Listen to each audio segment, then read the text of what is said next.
Welcome, everybody, to the midnight edition of Archaeology After Dark. My guest today is a longtime friend and co-conspirator in many of my high school shenanigans, Jonathon Buchalter. Jonathon, thanks for being here. Thank you for having me, Daniel. So tell us a little bit about yourself. Let's see. I graduated the same year as you. We used to sit next to each other. And I got my bachelor's in community, family, and addiction sciences from Texas Tech University, and also my master's in counselor education and clinical mental health. And I have a year and a half of a PhD completed in the same subject. I am a pop culture encyclopedia. I love media, everything that has to do with expression. I'm also an American Indian advocate for a variety of reasons and ways, which is part of the reason why I am here on the show this evening. Yeah, that brings our topic up today. We are talking about preservation, but maybe not in the traditional way people usually think of it. When people think about archaeology and preservation, they think about preserving buildings, structures, artifacts, culture itself. But today we're talking about preserving people, I guess. I guess people and all of the traditional ways of living that lay therein, which are quickly dying out in a lot of different tribes. Yeah. So you want to talk about the Hopi? Get started there? Sure. So the Hopi tribe live in northeast Arizona, and it's interesting to me how few people have heard of them in spite of how historically significant of a tribe they are. Other tribes refer to the Hopi as the first emerged tribe, which they claim is in reference to them being the first to come out from underground after the last cataclysm, which was the Great Flood. A couple of details about the Hopi. They have lived in northeast Arizona since at least the year 1000, making it the longest continually inhabited place in the Americas. See, what else? They also have the farthest dating historical record of any culture on Earth. And you would think from an archaeological or historical standpoint, like these are things that they would teach us about in school. But up until a couple of years ago, I had never even heard of the Hopi. But they have a high prevalence of traditional living, I guess you could say. Like there's a lot of people that still live very attached to the land, that live in homes without running water or electricity, that are still connected to the old ways, so to speak. But the world is ever changing. But there are things that, in spite of current difficulties, the Hopi claim to have seen happen before, which appear in a couple of ways to mimic current times and can almost exist as a warning to us of what's happened in the past, regardless of whether or not we're ready to heed what they were trying to tell us. So how did you get connected to the Hopi as the things you're doing now? How did you get started with all that? So, I said that my background was in mental health, and, I came to notice that the profit incentive in society makes it necessary and justifiable to try to capitalize on each other at the expense of our physical health, our mental health. In so many ways, we have tried to take from each other to create our own security. When the best way that we can achieve that security is actually by giving. So I came to understand that if I were to be counseling people in an office or training other people to become counselors, it would really only be a band-aid on these issues that people were experiencing and would just make them well enough to go back into the modality that made them sick in the first place. So the issue that society faces is a much deeper root sickness that has become so normalized that a lot of us don't even really question if how we're living might not be very congruent with our nature.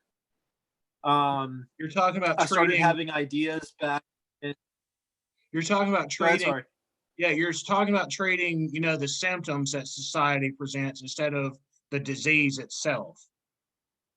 Exactly. And Benjamin Rush was the first person to actually do that in modern medicine in the 1800s, and he revolutionized medicine by going for the cause and not the symptom. This is no different. So I had ideas for eco villages for a few years. I figure at first from a mental health treatment standpoint to let people slow down and maybe participate in like botanical therapy, actually participate in cultivation, grow something, create something of value. But then I started to come to realize that this can be a lifestyle that's available to everybody, and it's how tribes and other societies have gotten by for literal millennia. um, and from the research that I've done, it appears as though humanity's most successive spans have occurred when we lived a more agrarian anarchistic lifestyle. A really good example of that is the Inca people. They prospered in the Andes Mountains and had a population of around 10 million without ever having used a wheel. Like they used pack animals, and they were very rich in sustenance. And as long as everybody was fed and happy, like there were really no issues. Um, so it all boils down to security and um, being conflicted about uh, what our top priorities should be, and the growing dangers of climate change. Like we were talking about the tornadoes that tore through Alabama before we got on this call. The climate's going to keep getting more imbalanced. The ability to participate in agriculture is going to continue to be increasingly threatened. And unless we have this mass migration back to our roots and return to the earth, so to speak, society, in my eyes, is going to kind of eat itself. We are not advocating cannibalism, just throwing that out No, there. it Please, is. please don't see this episode and think it's okay to start eating each other. That's not what we do here. No. It is a foreseeable train wreck that can be avoided, but how do you facilitate such a transition when we all need to create an income to survive and get by? It's almost like this form of forced dependence that is being imposed on us. And if there is one thing that the powers that be do not like, it is self-sufficiency, because it takes the power away from them. So to get back to the more agrarian lifestyle, people need to put research into how it's been done in the past, like what crops work where and how to do it correctly. Yes. Horticulture is best catered to different regions. And a lot of these traditional plants and plant medicines that I've been coming across have their own little tips and tricks as to how you can boost your yield and the best way to harvest and the best time to harvest. And these are things that you're not really going to find on the internet. These are things that are passed down orally, oftentimes not in English. So it's important, but an interesting thing about the Hopi is their history. Like I referenced earlier, they are the only tribe that I have been able to find like petroglyphic warnings about the things to come, because they've seen these things happen before. If anybody wants to learn, there is this book called The Book of the Hopi that was written by Frank Waters in the 1960s. And according to the book, it is the first time that the Hopi have put their oral history down on paper. And they felt it necessary to do that because of the dangers that they saw incoming, that they were trying to prepare us for. But this petroglyph that I'm referring to, it's called Prophecy Rock. Have you ever heard of that? I might have, but it's been a while. I have. Okay, so it's in Arizona where the mesas are, but people that are knowledgeable about the culture have attempted to decode it in a way, and they say that it is a depiction of the creator setting up these two individual paths. And the grounded path, the one on the bottom, there's a guy and stalks of corn, right? And this continues going on. And on the other side of the stalks of corn, he's still standing there. And on the top level, there are more people on this false elevated platform.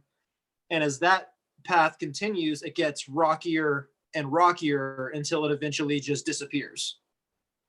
So if you're going to try to extrapolate any metaphorical meaning from that, it appears as though it would be if you stay grounded and stay close to the earth and you understand how to grow crops and don't put your livelihood in the hands of a system that could potentially collapse,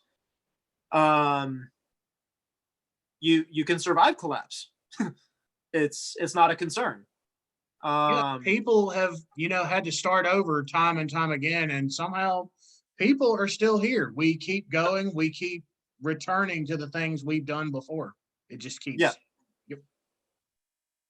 Well, it appears as though these things happen in cycles, and that is why the Hopi have gotten so knowledgeable about the way that these things occur and how they kind of mirror and mimic the previous happening each time. The Hopi say that we are currently coming to the end of what they refer to as the fourth world. And each world is this this place where society and culture reaches a point to where we go global, we become advanced, and then due to abuse of whatever technology is available at the time and greed and violence, it always ends the same way. Anybody that wants to look up Whitefeather's testimony, in the 1940s, there were a series of happenings that they said were going to happen, and each one of them in succession has happened. And this also raises additional questions as to whether or not it is that level of accuracy is attributable to them having seen these processes happen before, or if they are spiritually in tune enough to be able to detect what's on the horizon, so to speak. But that gets us into a spiritual topic, and I know this is about history and documentation. So, what you're talking about is the Force. Most people call it the Force. Yeah, it's it actually is. Yes. Mhm. I'm, I feel so bad I'm calling glad I it didn't that, but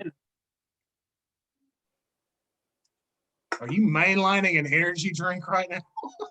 It's actually Reed's ginger ale, and I'm sure my buddy would want me promoting it because he owns stock in it. But Looking at him for our first sponsorship.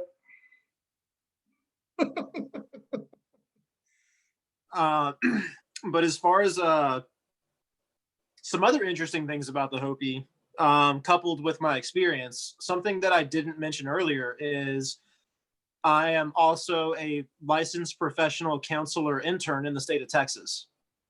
I say these things to attempt to establish a sense of credibility, because what I'm about to say can, to people that have the wrong inclination or try to carry these things with a certain connotation,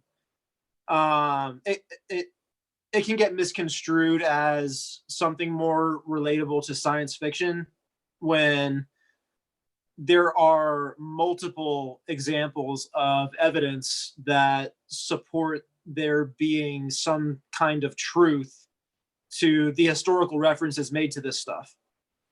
Hey, we are not here. I'm not doing this program to criticize other people's beliefs. In fact, I would love for more people to come on the show and just talk about their beliefs. No criticism, but it helps people connect, especially right now with COVID going on, that we bring people together. And see, we don't actually do presentations on this show. We do hand gestures, just a lot of hand gestures. Yeah, see that right there. No presentations, just hand gestures. Yeah. That is a throwback to Napoleon. But oh yeah, but no, I prefer to say ideas over beliefs, because being an educated person, I cannot come out and say that these dots connect. You know what I mean? Yeah, absolutely. But I can present the evidence that supports the argument. And it all kind of refers back on itself in different ways. But 2 years after we got out of high school, in March of 2008, I started having experiences with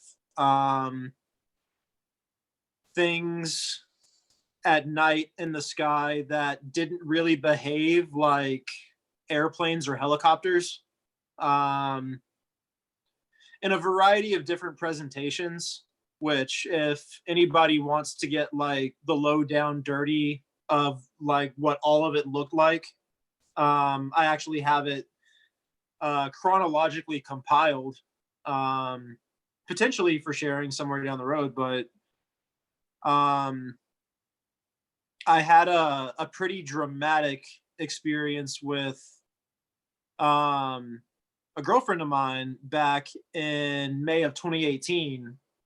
And that very same morning, I found very striking similarities to the things that I had been seeing for the decade prior in this book called Black Elk Speaks. Black Elk was an Oglala Lakota medicine man who, in 1930, invited author John G. Neihart to come have his story dictated through a translator.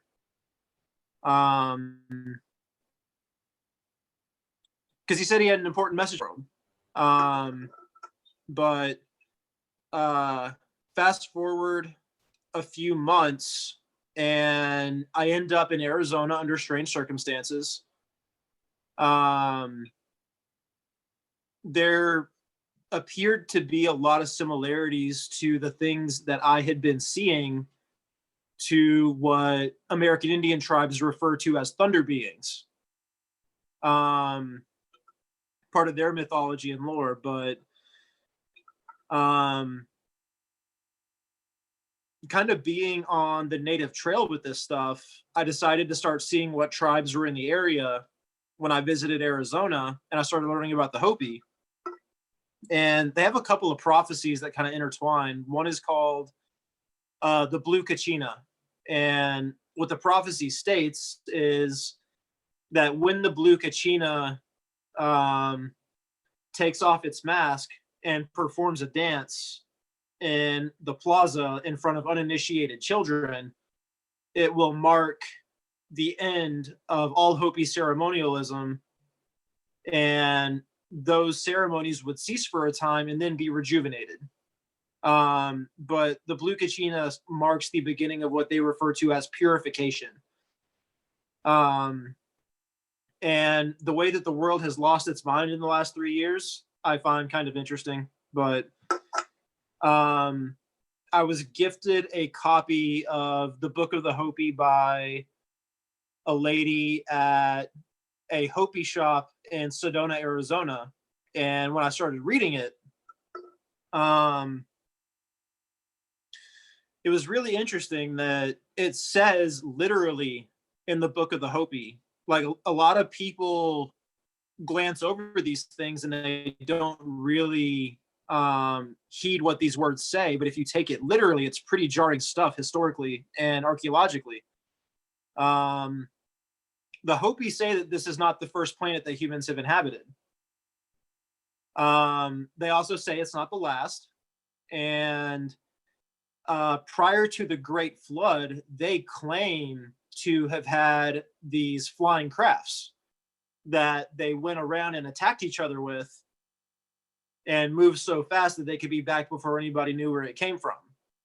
So greed, violence, and abuse of high tech is supposedly what led to the last collapse. But in keeping with like the ancient astronaut theory and the whole ancient aliens thing, like if there were a more practical way to explain what people in ancient times attempted to convey they were seeing, could it be that society fell but remnants were preserved, or a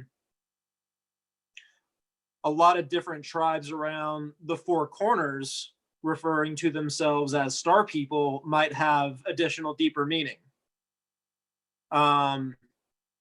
Which a lot of the historical context of why people remained in the Four Corners appears to be really relevant to this time, because it's at a high enough elevation where oh, this phone's not charging. Okay. It's at a high enough elevation to where it's resistant to most of climate consequences. Okay, there it goes.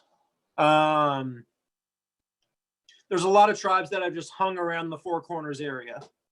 It's because that's where they have ridden out tough times in the past. The Hopi, the Dene, which a lot of people know as the Navajo, the Pueblo, and the Zuni.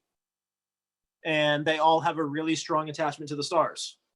Well, for those of us who, I know there are some people who probably haven't spent a lot of time out in the more desert-like states. When you get out of a city, like in the middle of nowhere, you can actually see just about every star in the sky. Oh yeah.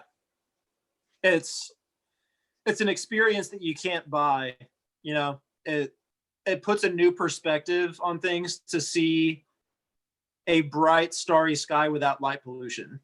Because you know, you and I, we grew up in the same place, and you live in the city, the lights just kind of distort the night sky, but you get out, anywhere outside of a city and you're just like, wow, this is different. It's special. It really is. Yeah. Um, and in so many ways, we've been taking for granted what was right in front of us the whole time. No, I think one of the most amazing things about history and archaeology is it connects us. Oh yeah. You know, Bob Marley has a quote like, "People without knowledge of who they are or where they come from is like a tree without roots." You know, it kind of demeans our purpose and sense of belonging to not have accurate record of where we've come from. So it's upsetting as I've gravitated more towards an indigenous kind of mentality that's more congruent with nature. You're able to be a lot more present. You have a deeper appreciation for things. Like society demands that we live so fast and stay so occupied that the more important things that keep us grounded just pass us by. But get interestingly, one of the things that is said is that China would start World War III. And they've been saying that for almost 80 years now, or at least that's the earliest record of it that I could find. They refer to gourds of ash that are going to fall on the U.S. And the Lakota tribe in South Dakota also says that bombs will fall on the U.S. And I actually saw an article earlier today of Biden saying that the Chinese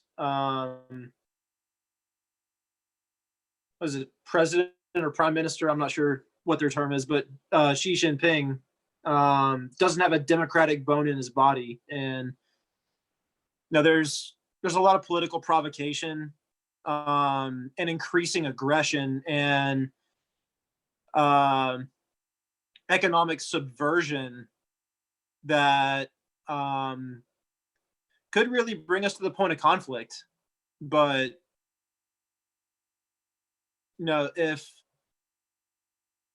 if the Hopi were really onto something and tried to tell us if we don't live a natural life, what would happen, and that there was tough times around the corner, I think people wouldn't have to wait until it was right in front of them before they did anything about it. So a big piece of what I'm doing with the Hopi is helping improve the reservation in ways that they would like, which includes food security. The reason that I just got done with a 12-hour drive before this call is I'm on my way up to South Dakota to help build a youth horse camp with the Lakota tribe.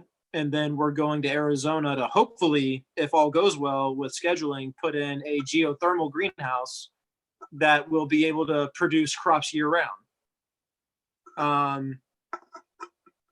And one of the saddest parts about all this is, if I had strange experiences that provoked me to do research, that provoked me to go follow up, that led me to this path that is potentially immune to the dangers around the corner, most people would disregard any legitimacy and considering whether or not there may be some higher consciousness stuff going on here that we just don't understand yet, but we're getting there. That's happened under our noses the entire time. No, imagine if the UFO phenomenon was primarily American Indians. Like nobody would nobody would take that seriously. So, regardless of whether or not that is true, creating space and creating accommodation and growing enough sustenance to accommodate the things that are around the corner is really where I view the best application of what energy I have to give. You know, climate change is real, and people don't really give a lot of thought as to what that's going to look like. There's actually the scientist that, if anybody wants to look him up, his name, oh God, I can't remember his name, but he coined this term called Blue Ocean Zero. I think it's Paul Beckwith, actually. But Blue Ocean Zero says that once enough ice melts off of Greenland and gets into the ocean, it will raise the water levels. It will increase the rate at which the ocean acidifies, which will accelerate biodiversity loss. So you have rising water levels in a depleting food source when 70% of the world's population lives within a couple of miles of the ocean. So imagine this mass migration inward towards land. And when you have a productivity-based economy that only has so many jobs available and so many resources in a particular region to accommodate a population, you're not going to be able to give these people a way to have any security. It's just going to be everybody moving inward, and with this transactional modality of society that we live in, it can probably get pretty chaotic. So myself and a few others, including a chief in the Hopi tribe, are collaborating on these things to try to provide food security and build some self-sufficiency while there is still the option. And to keep Greenland from melting. I'm not sure that's avoidable at this point, but if there is, we need to figure it out and get on it. Yeah, because I think people like Greenland. I don't know that for sure, but I have it on good authority. I don't have anything against it. Yeah. I mean, I'm told it's a nice place. They shot a James Bond movie there, so it can't be all bad. No. But the Hopi have, in various ways, it appears, dripped breadcrumbs to tell us that, hey, we've seen what's about to happen before. And Hopi prophecy states that their lands will be an oasis that people flock to. And it may get to a point where people aren't going to really be able to drive. Like, you lived through COVID. I don't know if you went to the grocery store during COVID. Only when I had to. Yeah, at the very beginning, pickings were very, very slim. And we're talking about the toilet paper, people. You can't hoard the toilet paper. That's not okay. No. So something about that people went after toilet paper first is because they try to avoid discomfort. Okay, so follow that over to what we've been talking about. There are a lot of niceties that society has availed us, and very, very few of them are actually good for us. The toilet paper, especially. Yes. So we've been satiated into not taking action, essentially. And I don't anticipate that we're going to have a systemic answer on these things from the top, but in talking about preserving cultures, preserving people, preserving history, preserving language, preserving art, preserving music, preserving food and culinary stuff of each culture. Like the stuff that's around the corner, if we don't prepare adequately for it, could wipe the slate clean. It could. I don't know if you've seen this or not, but I want to say it's the Cherokee in Oklahoma. They have a seed bank where tribal members can actually apply for seeds that are from their traditional crops, and they can actually grow them themselves. Like they will mail the tribal member the seeds for them to grow. So they're heirlooms, heirloom seeds. Yeah. And that's another idea that I've had, is creating a seed repository. It's like a seed bank that gives out free seeds, but from your first harvest and whatever you want to give additionally, just give back twice the seeds of what you got. And you can create food in abundance for free for everybody. Free is good. No, yeah, I think free is how we were meant to live, but things happen. Personalities get in the way. People take up arms in pursuit of what they want, and fear is a very powerful tool. Mm-hmm. And there's a lot of people that have talked about similar things to what I'm actively pursuing that have ended up in not so good situations. People that stick their neck out tend to get it cut, but I am not really content spending what may be the final years of this go round through an office window getting hourly pay while I watch it do itself in. That's why I've chosen a lifestyle where I go dig holes in the ground and look for stuff. No, that sounds way more attractive, right? Like part of the appeal behind archaeology is that sense of wonder, right? Like there's always something new to discover. Oh yeah. And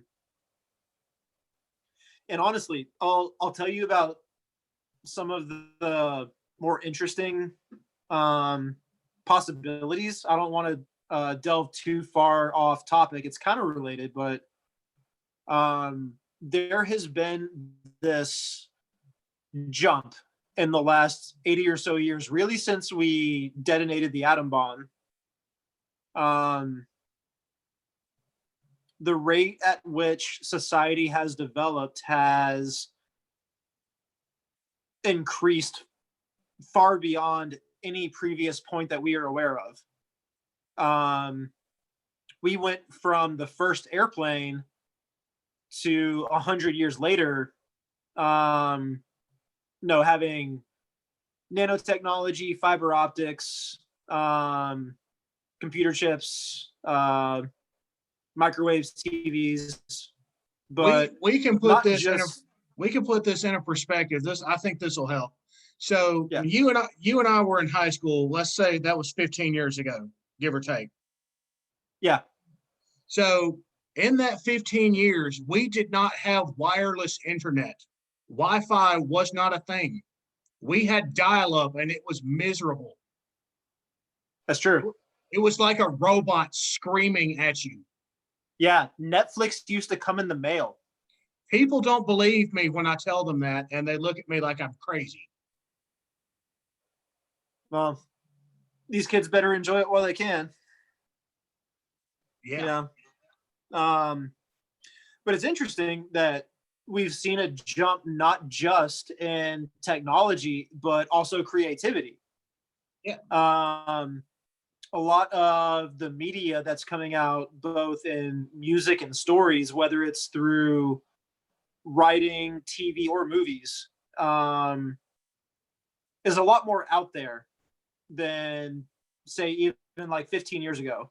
And it's almost like we're accelerating to this point to where we're being prepared for something. Like our comprehension is being readied, if that makes sense. Yeah. But I have reason to suspect that since the Hopi say there is another planet waiting, if there is any possibility that these kinds of things could be what helped inspire and form the foundations of different faiths and stories of myth in different cultures, who knows? The rapture could even be an evacuation. Like we are on this lush rock floating through the nothingness of space, but are confined to the limits that society has imposed on us. The universe is far, far more strange than I think anybody is really comfortable with delving into deeply. The fossil record raises so many more questions than I think we're going to be able to find answers for archaeologically. There could be any number of variables that fill in these gaps through the lens that I'm presenting make, in a way, kind of practical sense. So, I mean, every couple years now, people will say, oh, we found the missing link in evolution from, an ape of some kind to a person as we think of people. Right. And an interesting thing that I'll tell you, I've had the privilege of discussing with and getting to know a variety of different elders.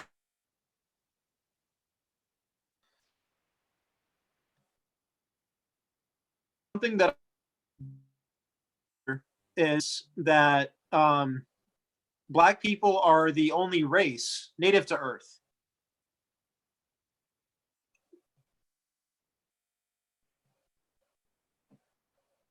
I don't know.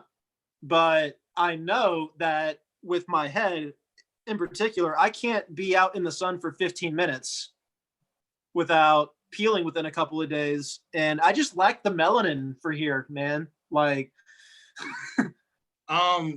you saw me 15 years ago, how bright orange my hair was. It was glorious. Yeah. So my people are not outdoorsy people. We can do, 15 minutes of intense sunlight, and then we would like to return indoors to our comfortable chair and our air conditioning, which is wonderful. Right. And I think the biggest lesson that anybody can take away that has stuck through listening thus far, it's we have to remain teachable. I think especially you being in the history department, like there is so much hubris in thinking that we are absolutely on top of everything and how we understand it. Yeah. That's really why I said I like ideas better than beliefs, because ideas are a lot easier to change. You present me with new information, I can amend what I thought I knew, and not have to dismantle my own conviction to do it. Yeah, that's something, every archaeologist, whether they realize they're doing it or not, they can dig up, the smallest piece of pottery, see the hand gestures, this is what we do here. And that piece of pottery just rewrites the entire way you look at someone. Like it'll have just the tiniest etchings. Oh, yeah. It'll have just like the tiniest etching or scratch on it. You're like, okay, this changes the entire way we look at how whoever we're looking at did things. Yes. So I know we're not supposed to say 4-letter words, but I can admit that I don't know stuff. I mean, that's why we go to school. We don't know stuff. Teach us. Yeah.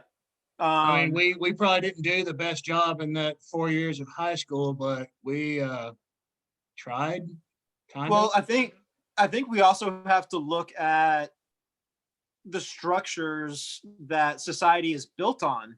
You know, if your kids don't go to school, you go to jail. Yeah, Like, I can't speak for your experience, but you were I there for my experience. I was there for it, but I can't speak for how it was for you. That's true. But for me, high school was a nightmare. Like, you take a bunch of um, post pubescent, very angsty, socially confused, circadian rhythm disrupted children that have to get up at 7 a.m. 5 days a week and go work a full time job doing low grade clerical work. Um, that's not in line with our spirits. That's not in line with our nature. It's compartmentalizing everything into this false box. And that Um, weirdly sums up my 4 years of high school. There we go. Now, yeah, see, and I imagine there's a lot of other people that resonates too. yeah, oh yeah, You know, we we we have been going down the wrong path, it seems, at an accelerated pace. But there is something inherent in the cultures that we come from that have conquest as a key component in them. Um, and not just that, but also overconfidence, the inability to admit that we were wrong and double down whenever we are wrong because we can't admit that we're wrong. Um, and thinking that we know what's best. Like, hubris is really the best word that I can use, but it takes a variety of forms. Um, for every circumstance that prevents us from having an ideal quality life as it is today, there are things that led to things being the way that they are now. Power structures, influence, money, politics, racism, ignorance, sexism, uh, and almost all of it spurs from colonialism. And if anybody wants some historical supplementary material, there's this book called George Washington's Sacred Fire. It talks about when the colonists first got to the United States, which tribes refer to as Turtle Island. They came across entire cities of Indians, like living like 10,000, 100,000 plus strong. And they were doing it sustainably. But even though they didn't speak the language, they were welcomed because at that point they weren't hostile. A lot of American Indian tribes have seen Vikings, they have seen Spaniards, they have seen Mexicans, they have seen Europeans, and they survived them all. Because the manner in which they live has the most longevity and independence. And in all of these power structures that I've been referencing, forced dependence is a key component of them and how they work. So, but in George Washington's Sacred Fire, when they were visiting these absolute cities, there was something going on that evaded them. They just couldn't put their finger on it. What I think it was higher midichlorian counts, if you will. yeah. the ability to have a more immersive integration with reality around them. I agree with that because, you know, the first decade or so that the colonists were here, their death toll was catastrophic. Like they died in the hundreds just by a simple season change because they got here and they had no idea what they were signing up for. Yeah. Yeah. Fatal confidence. But it's interesting that it looks like, what's up, dude? That's my buddy that I'm staying with, helping him with service and stuff. Yeah. Guest spot. That's what that is. What was I saying? So around the late 1800s, there were a lot of land treaties being developed with tribes. Mm-hmm. Two tribes that kept their ancestral lands were the Hopi and the Lakota. A lot of other tribes took the deals that were offered them and suffered the consequences for it. But a lot of tribal elders were being invited to Washington, D.C. to supposedly come and discuss treaty plans, and they were being sent back to their tribes in a box with their brains removed. It's like there is something that they were trying to figure out that just kept evading them. And I think it's in so many ways been an attempt to overcome nature. We have been fighting nature. The amount of manicured lawns that I see, and the effort that people put in to landscaping those lawns to keep removing something that is going to keep growing back. We call it kudzu here in Alabama. Yeah, kudzu can't be stopped. No, we've accepted that it lives here. We don't. It just happens. It's a force of nature. But I think the world is finally coming to a point where we're taking a bigger look around us and going, what are we doing? And what needs to happen in order to avert the catastrophes that I previously mentioned, which the Hopis have said are coming. You know, this could be the whole reason that Hopi prophecy exists in the first place, as a place to set the old example, because modern standards have made it nearly impossible.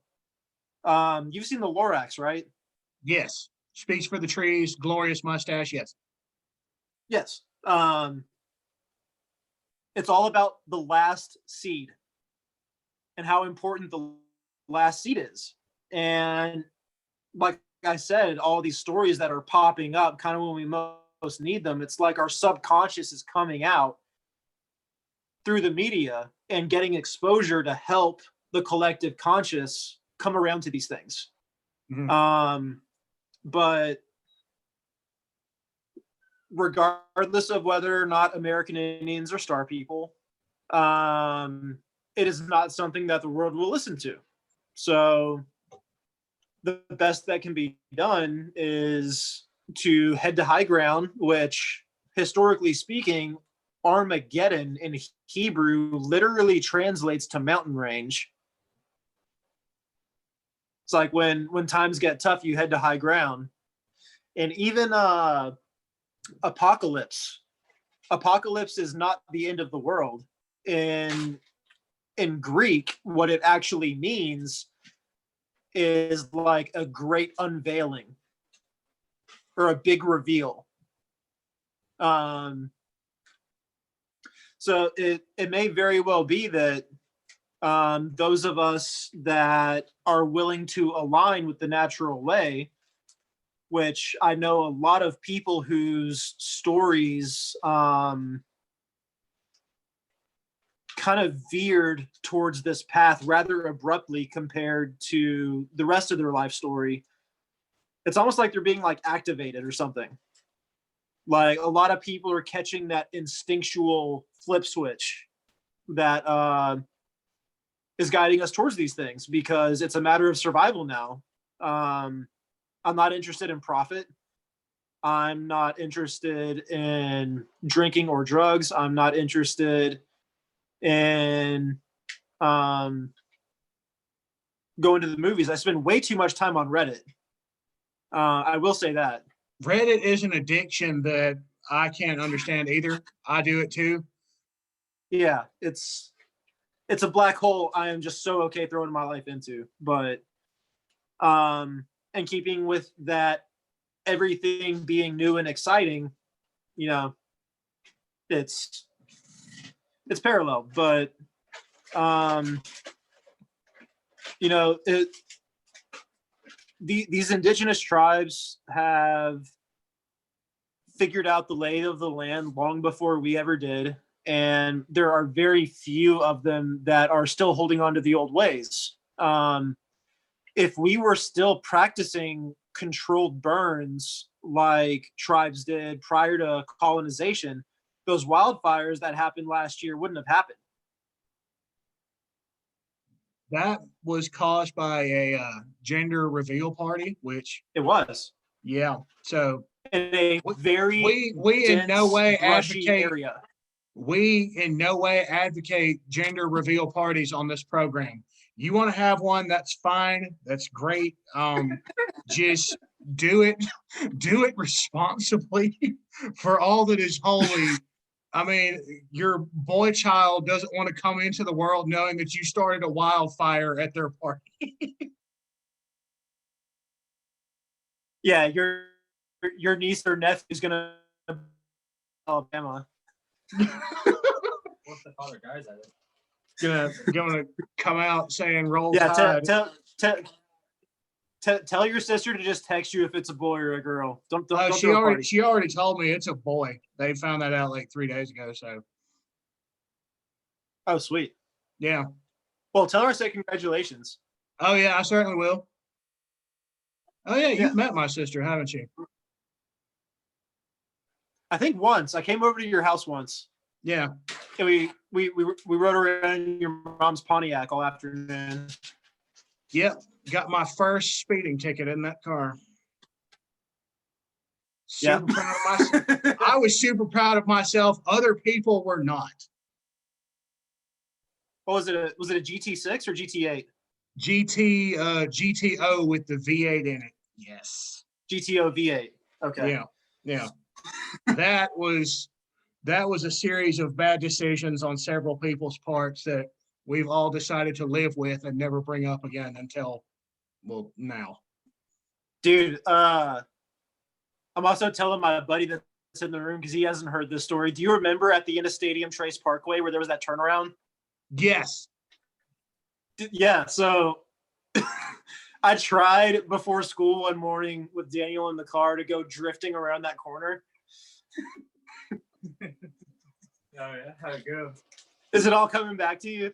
Yes. It's like, okay, I remember, like, it's so many bad decisions on top of other horrible decisions. Yeah. I remember how bad the suspension turned out on your Lancer after that. It was like, oh yeah. It was good times though. Oh yeah, it was great times. Yeah, actually bent the wheel. Yeah. Yeah. We made some questionable choices back then. Oh, we all have. Oh, yeah. I think a lot of us are making them now. Oh yeah.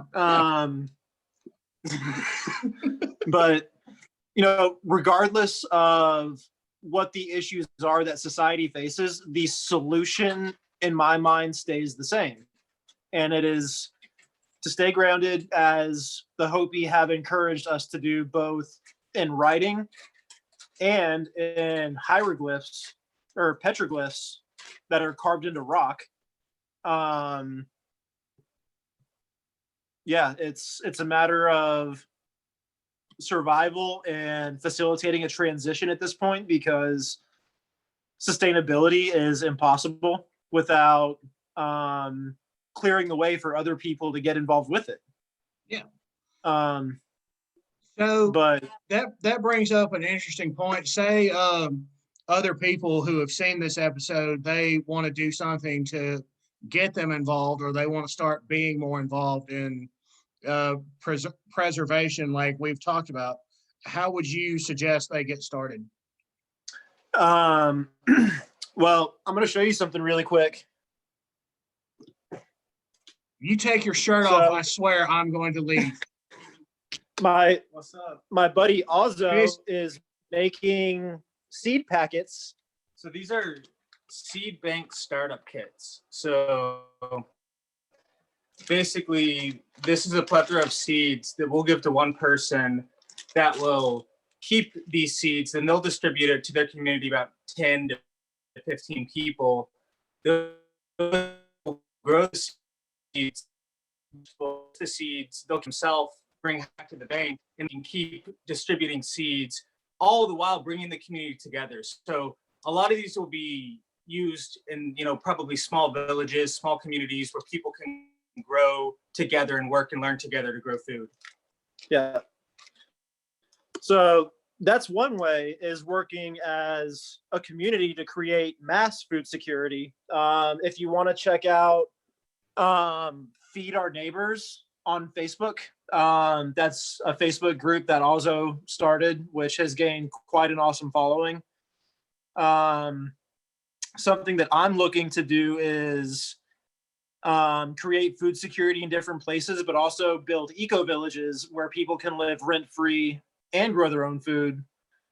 And I've got some social media up now, and if you want to look on Instagram or Facebook for Global Tribe Initiative, it'll probably bring up those pages, but we'll be showing the service work that we're doing out on reservations, inviting people to come get involved and improve those communities.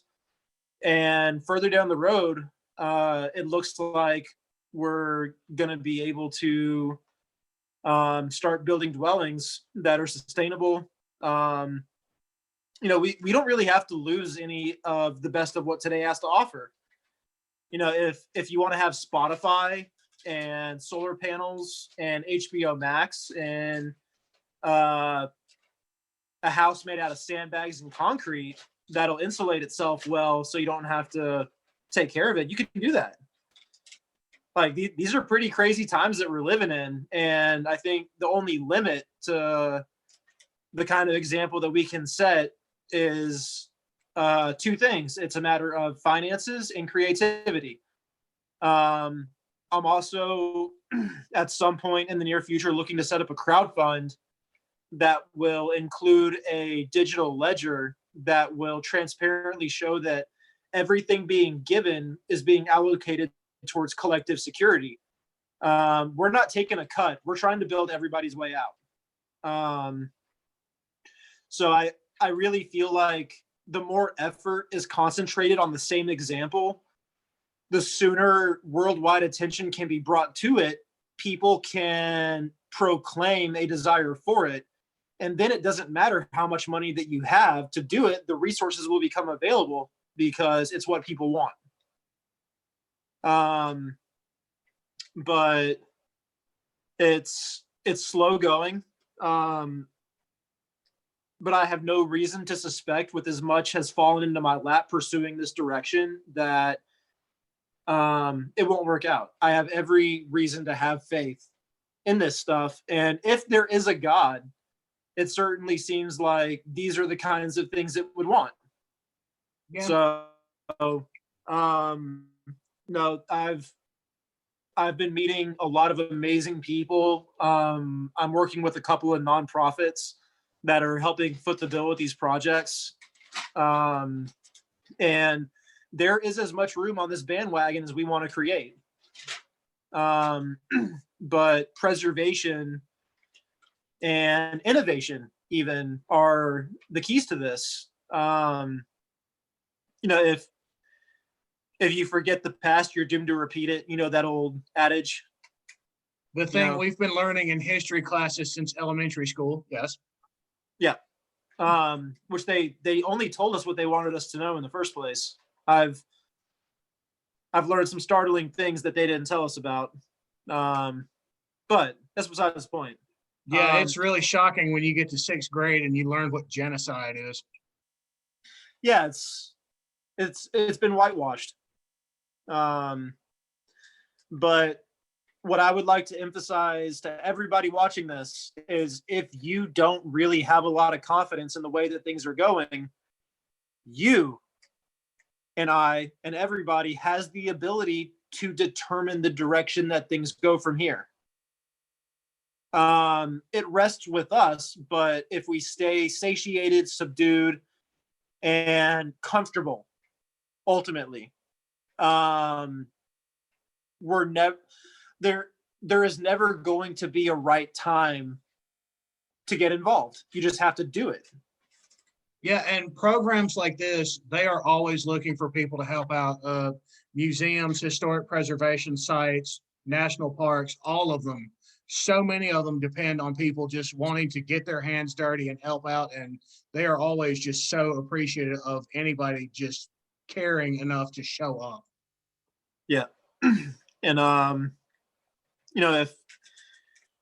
if people's dopamine receptors aren't all used up from the constant stimulation that we're giving ourselves, getting out there and getting involved and being active and getting connected with those kinds of groups, it's really fulfilling, Oh, yeah. Working with the Hopi tribe and actually going on site and doing these things has been probably the most enriching thing I've done in my life. And regardless of whatever sect of history, archaeology, or whatever else piques your interest that you are interested in, like, the Earth's essentially a playground. We just have kind of gate kept the jungle gym from each other. I'm having flashbacks of falling a lot. Yeah, I did too. I had horrible balance. I still do. I have scars. Oh, yeah. I've got several. I still fall down a lot. Wow. I think I should be wearing a helmet. If anybody wants to, like professionally, I think I should be wearing a helmet when I go places. I do think that your brain is a precious commodity and should be preserved. I'm going to tell my parents that. Yeah. Yeah. Quote me. So it is almost 2 a.m. Central Time. So I think I'm going to wrap this episode up by just saying this one thing. It's a lot of work changing the world. And if you can't change the world, be the change you want to see in the world. So if you see something that you are passionate about, that you want to work on, that you like, just organizing a community cleanup, a cemetery cleanup, whatever, just get your hands dirty. People love it when you get your hands dirty. And oddly enough, getting your hands dirty is incredibly satisfying. And also, people will be more likely to help you if they see you pushing your own car. Yes. Pushing a car is a lot of work. Do not do that unless you actually have to. But yeah, if anybody wants to reach out, I'm available. Shoot me a message. But yeah, follow your passions. Yeah.